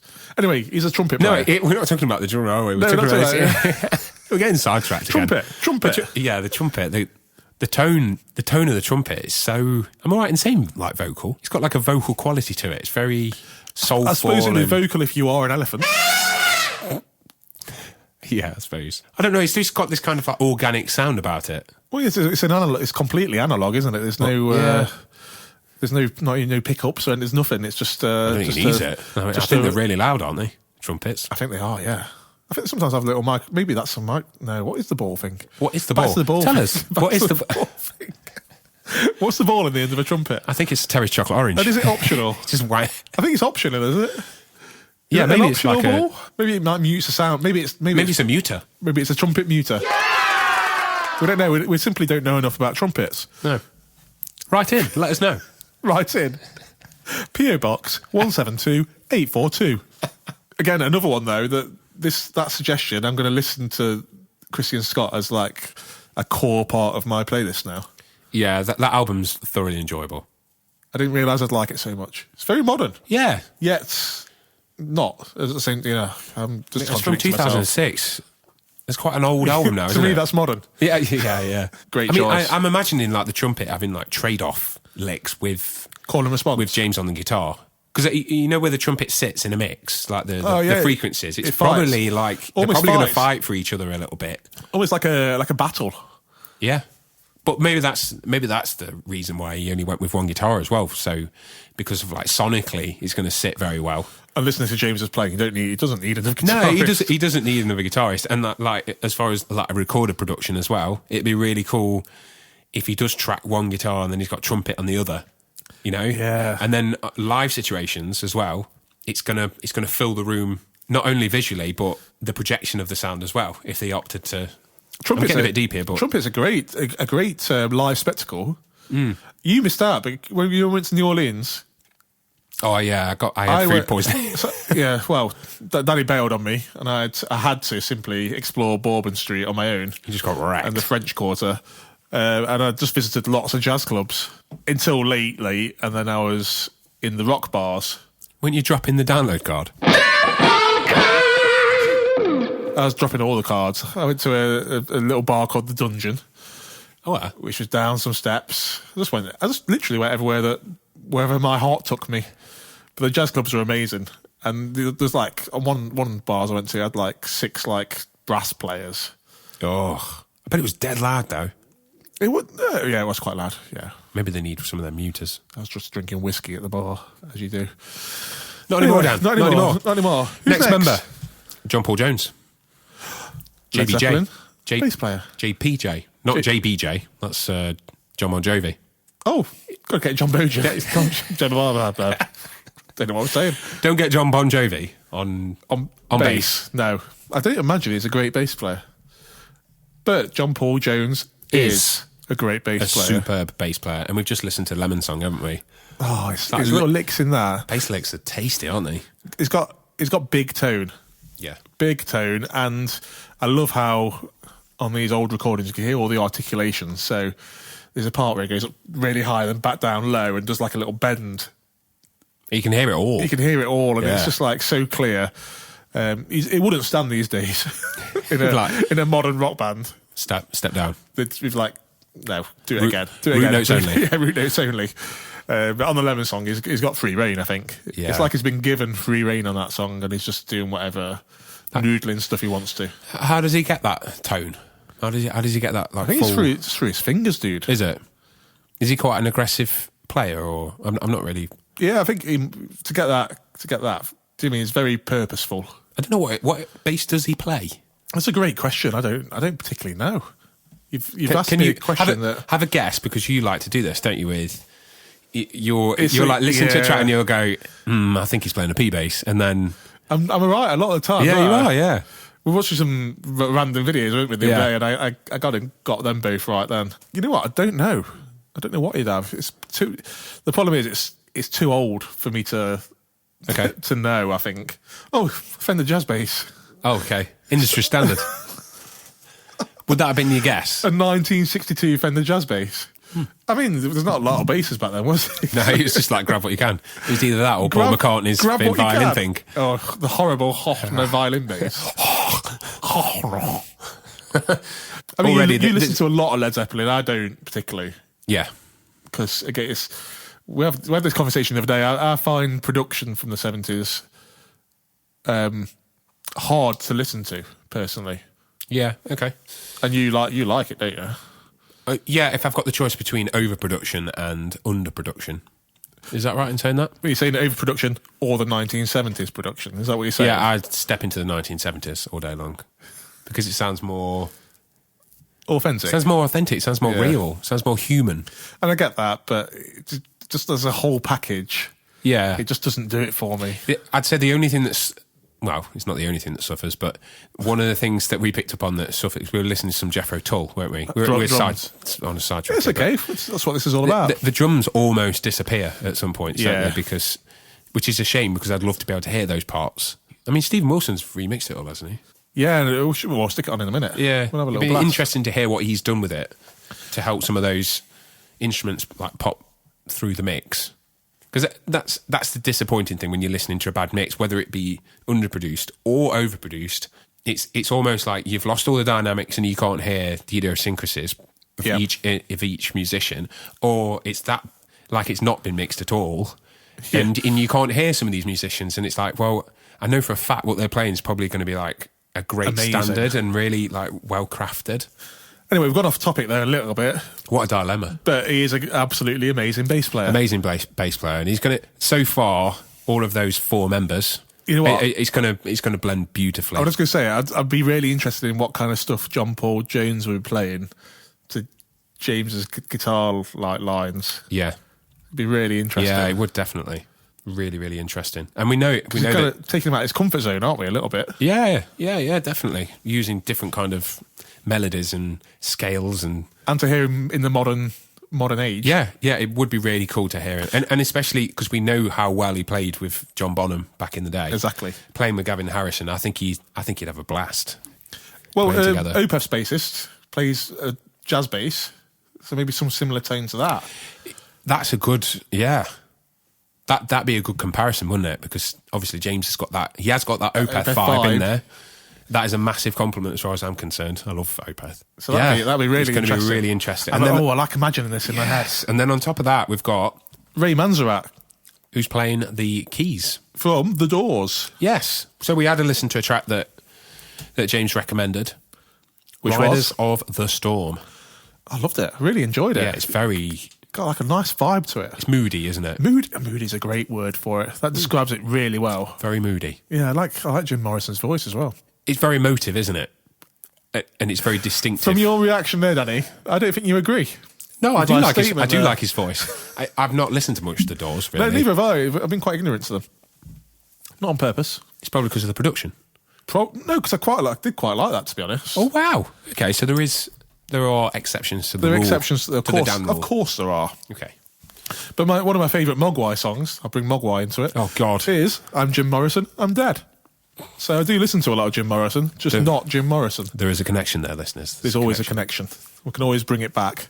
But he had some great laid back keys, didn't he? Yeah, and you can hear what that influence in some of James's work. It's sort of his You know, keyboard how- heavy yeah, work. How Yes. he was telling us, it's got that distinctive kind of. I don't know what instrument it is. I'm not very clued up on keys and. Well, I think it's like an analog. It's hard, isn't it? It just sounds great, yeah, and it's not lovely. used enough in modern music, really. So he's bringing it back. Bring back the keyboard. Bring it back. And on vocals, Danny, who got last? We've got Cedric From the Mars Volta. and At the Drive-In. And at the drive-in, yeah. So you prefer At the Drive-In, don't you? I do, yes. Have you got any standout tracks that off the top of it's your head just- that you enjoy, or is it off the album? It's that album. I can't remember tracks, Danny. It's too long ago. But I do enjoy that album from, I think it's from like 2000 or so. Is it from 2000? Is this from Relationship 2000? of Command, that album. Yeah, with One Armitage and all that jazz on it. But it's really interesting in listening to the Mars Volta. Is just, I think I said it earlier, that it's just a bit chaotic for me. And I like chaos, but it's a little bit too much for my delicate ears. Yeah, but you did say that you can hear him flexing his vocal ability more in Mars Volta, can't you? Oh, yeah, it's more kind of more raw and emotive, I think. Well, I say emotive, it's emotive in Mars Volta as well, but just rawer and screamier in At the Drive-In. Yeah. Completely different bands, aren't they? But He's got. I was listening to where James recommended Francis the Mute. So I listened to that album. It was really, really cool, and it was bugging me who I thought Cedric sounded like, and I think he's got a bit of, or this guy sounds like Cedric from Protest the Hero. He's got like that yes. kind of like some of the music's similar-ish as well, isn't it? yeah, where it's a bit kind of like Madness. frantic and a bit jolty, and Yeah. it's really cool. It's really interesting music. But he's an awesome vocalist. I mean, what's that track there we just listened to that had his not, let's say, nice voice on it? Tetragrammaton. I just wanted to make you say that then. From Amputecture. Lots of words you can't say there. They're really, really long words, and my vision is failing me from here. Your vision is poor. I think I need to put my glasses on in a minute. Amazing vocalist. I was really impressed when James decided to go with vocals. I was expecting him to go fully instrumental. Well, that's his current solo stuff is non-vocal, isn't it? Which I really like. I'm a fan I'm a fan of bands without vocalists. I like both, and I could definitely agree with what you've said and what James said about sometimes the vocal. I mean, it's like what we did in Parallax. It was like, it feels like the vocal has to get forced in there sometimes, and you have to kind of compromise on the musical side. You need to be great. I mean, Cedric will be great at this band, but I think with a lot of music, especially like technical bands, they're shoehorning vocals on top a lot of the time. Yeah, and it's too much. It's like too many ingredients sometimes, isn't it? And with the lead lines and stuff that James plays, I want to hear them. Do you know what I mean? It's better than a vocalist. Sorry, Danny. Well, the vocalist of the Danny Beardsley Experience. I prefer playing guitar to singing. But it's just one of the things. You do need a really good vocalist, though, when you've got people like this in the band. Because the music shines, doesn't it? Yeah. It's hard to compete with the level of musicianship in... And that's probably why James is like instrumental. But Cedric will be able to sit on top. Do you know what I mean? He will be able to find his place, I think. Yeah. What's the guy from Periphery called? Spencer. He does well. Yeah, but even at times that I've got to be in the mood for it sometimes, because that's like, it's just so full on. Yeah. And it's like having, sometimes you just want to have a fish finger sandwich, but you're given a full roast dinner. Oh. And it's like, I don't want a roast dinner at this point. I just want a fish finger sandwich. Why didn't you order a fish finger sandwich then? But it wasn't available on the menu at that point. Was it a Sunday menu? It's a Sunday menu. Yeah, that's exactly right.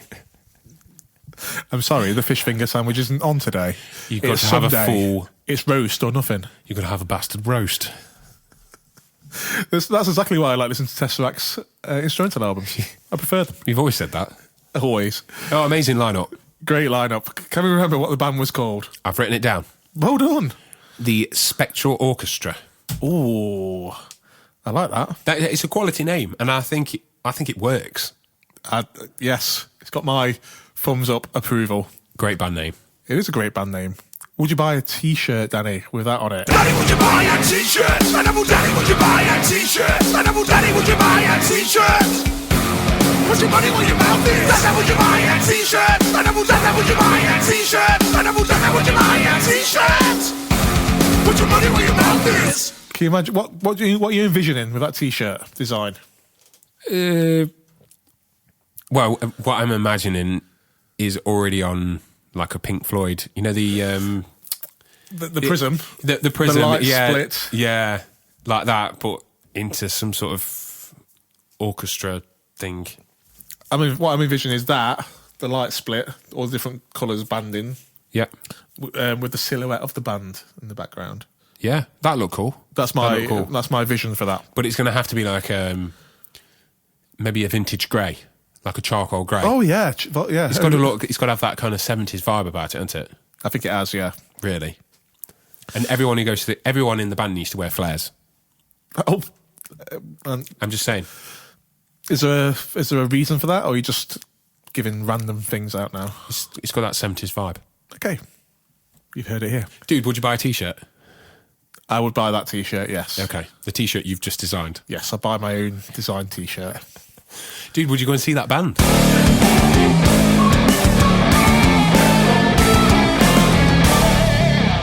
Of course I would. Of course I would. I'd go and see James Norbert Ivanyi on his own, to be honest. Yeah, it's amazing. In fact, he's touring soon. He's coming over to the UK, isn't he? He is, yeah. He's doing a full UK tour. Would you go and see that band, Daddy? Yes, I'm there. Would you get a ticket? I'm there. We're car sharing. Oh, am I driving, am I? Well, I can drive, but you've got the nicer car. That's true. And you've got sports mode. Let's not use sports mode. We'll die. You've not got the confidence. I haven't got the confidence. All my confidence is gone. My confidence is gone. I don't trust myself. That's the problem. Sports mode. Well, that was an amazing episode. Yeah, that was incredible. What a great guy. Yes. Thank you to James for coming on the show. It's nice to catch up. And if all our listeners just do us a favour, go and check him out. Go and listen to his music. Definitely. Go and give him a follow on all socials. Have a little listen. Watch him on YouTube. Give him a Google. Give him a Google. Right, dude, it's time to say goodbye. But first, let's just ask the listeners to give us a like, follow, share on social media. And a 5-star review. And a 5-star review, of course. Right, dude. Shall we just wrap this up now? Yeah, let's wrap it up. Because we can linger forever. Yes. Talking shit. Indeed. Until next time, goodbye for now. Goodbye. We're so sorry to see you go, but thanks for tuning in. to the show. Hold back your tears as we bid you farewell. If you love what you hear, subscribe and give us a follow. This is farewell. We bid you farewell. If you love what you hear, subscribe and give us a follow. This is farewell. We bid you farewell. If you love what you hear, subscribe and give us a follow. This is farewell. We bid you farewell. If you like what you hear, subscribe and give